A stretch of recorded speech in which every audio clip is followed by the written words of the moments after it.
विपश्यना शिबिर पहिल्यांदा गेल्याचा एका साधकाचा शब्दांकित अनुभव.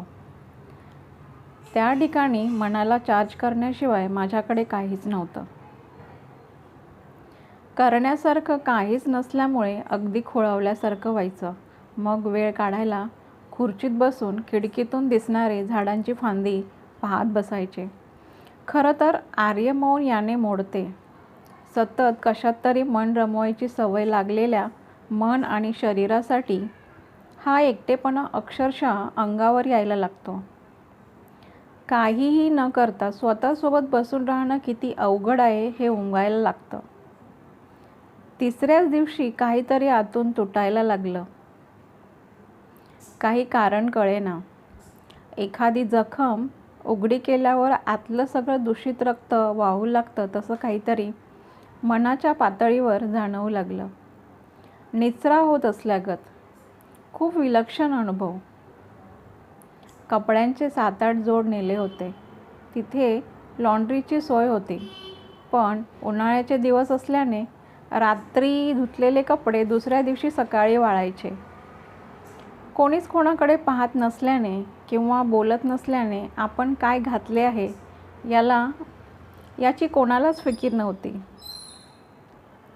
10 दिवसांसाठी 2 साधे खादीचे सदरे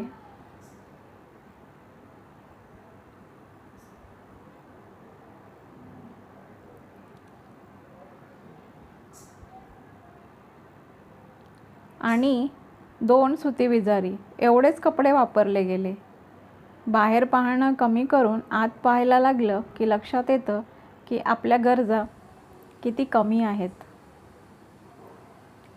इगतपुरी धम्मगिरीचा परिसर अतिशय रम्य आहे. तिथली रचना अशी आहे की लांबवर दृष्टी टाकली तरी डोंगर आणि निसर्गाशिवाय दुसरं काही दिसत नाही. बाहेरच्या जगाशी पूर्ण संपर्क तुटला जातो. कोणत्याही बातम्या तुमच्यापर्यंत पोचत नाहीत. आपल्या आप्तांविषयी मनात विचार येत असतात. नोकरी, धंदा, मित्र, परिवार यांविषयी विचार येत राहतात. याचं काय झालं असेल आणि त्याचं काय झालं असेल. नाही ते विचार. कुठे दडले होते ते सुद्धा येतात जातात. मी नसताना बाहेरच्या जगात काय चाललं आहे. मी नसल्यामुळे कोणाचे आणि काय अडत असेल असे अनेक विचार मनात रुंजी घालत असतात. आणि 10व्या दिवशी फोन हातात आल्यावर जेव्हा समजतं की तुमच्याशिवाय जगात सगळं अतिशय उत्तम सुरू आहे, कोणाचं काही अडलेलं नाही, तेव्हा तुमचा अहं नकळत दुखावतो. आपण करत असलेल्या अनेक निरर्थक गोष्टीतली व्यर्थता लक्षात यायला लागते. जे मनाचं तेच शरीराचं. त्याला तरी एका जागी स्थिर बसण्याची कुठे सवय आहे. शांतपणे कुठलाही विचार न करता एका ठिकाणी तासभर बसणं सुद्धा कष्टप्रद असतं.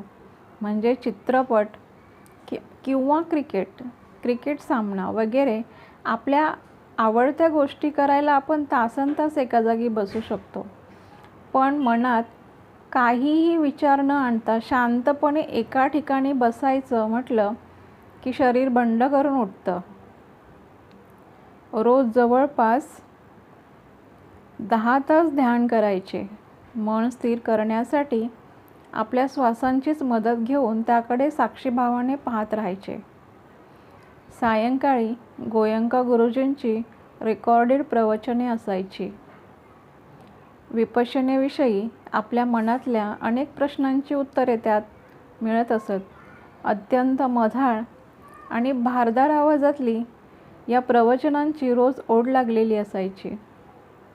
धम्मगिरीमध्ये कोणत्याही विपश्यना सेंटरला हेच निदर्शनात येईल. कुठेही कुठलीही मूर्ती नाही किंवा तसबीर नाही किंवा आकृती नाही.